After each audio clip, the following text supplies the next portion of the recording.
We are pleased to introduce the next governor of the state of California.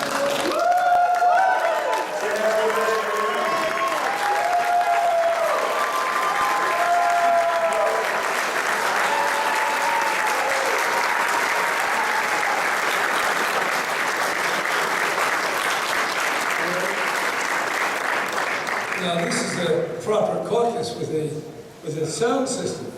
I've been to some caucuses with no sound system, so I hope this indicates, whoops, I just lost my cell phone. You have a sound system, but you have a crappy podium. Now I want you to get my 2 cell phones and my press release out of the bottom. See, there. Okay, I got it. I hope I didn't lose any checks in there, too. Can I just sit over here like this? Is it stable? That's a really good press release attacking somebody, so don't let them see it ahead of time. Anyway, I'm glad to be here. We got a big battle. A lot of things on the ballot here. When I say on the ballot, actually it's not just the governor's race, but the whole congressional delegation can very much be affected by who the next governor is. Reapportionment can go one way, or it can go another way, and the governor plays a major role in that. And the president himself is affected, of course, because you get a Republican governor out here, that's a bad sign going forward.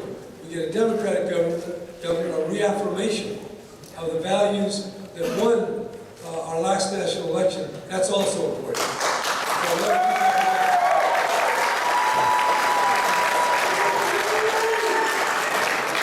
There are a lot of issues, as you know, just coming right to home. I've been very strong for marriage equality, and in the federal lawsuit, we're there advancing the cause. Because I heard the California Supreme Court when they said marriage is a fundamental right. That's the first point they made. The second point was that the fundamental right extends to same-sex couples. And once you say those 2 propositions, you're not in a mere simple matter. You're dealing with the fundamental core values that makes for a democratic system. And that's why I believe that this protection should have been under the California Constitution. We didn't win that. That might have been a little better, but we didn't quite win it. We didn't win it, we lost. But now in the federal court, we have a real chance to affirm that fundamental core principle. And after all, that's what the 14th Amendment's all about. And when you have a court like the Court of California saying it's fundamental, then I think that's going to help. And then it'll go up, it's going to be there for a long time, and we're going to have more elections. That's the way it is. Yeah. Some of these people who want to take away the women's right, or the right, they want to hedge it around, they keep going to the ballot. And they lose once, they lose twice, they lose 3 times. In fact, 4 times, they still keep coming back. Hell, I think we lost once in the ballot, okay? So we got a few more times, but maybe 1 more time. But I'm going to do everything I can and everything I do to make sure that equality is understood, that includes the whole spectrum of causes, including same-sex marriage. And I started this a long time ago.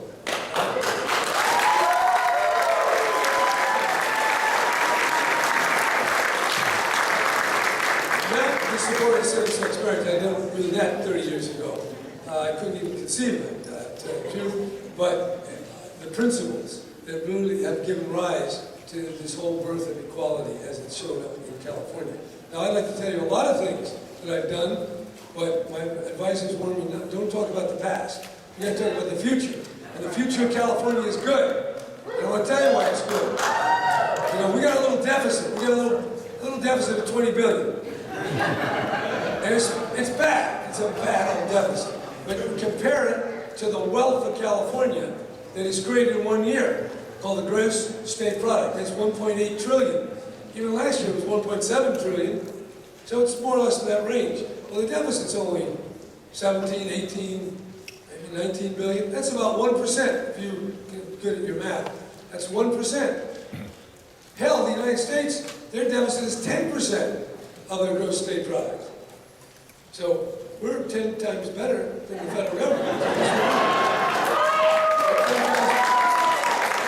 So it doesn't mean it's easy, because when you have to have $85, $88 billion of general fund, and you got to find 20, pretty hard, in fact impossible to do that in 1 year. So we got a lot of problems, we got a lot of issues, but we got a party that is going to be energized. Yeah, we're facing all this money coming in the campaigns and all the rest of it, but remember, I run a frugal campaign, I run a frugal government, and we're going to make every vote count. We're going to make every campaign statement, every campaign appearance. We want to make it all work. And so this is a campaign where it isn't just one person, a candidate. This is really a cause. It has to be the cause of the people, of one person, one vote, not 1 billion, one vote.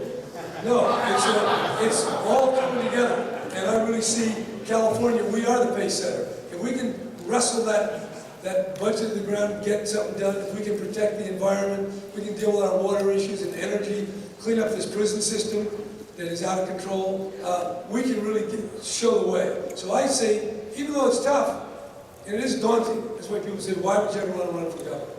Well, I'll tell you, it's daunting here, but what we do sets the pace for the whole country.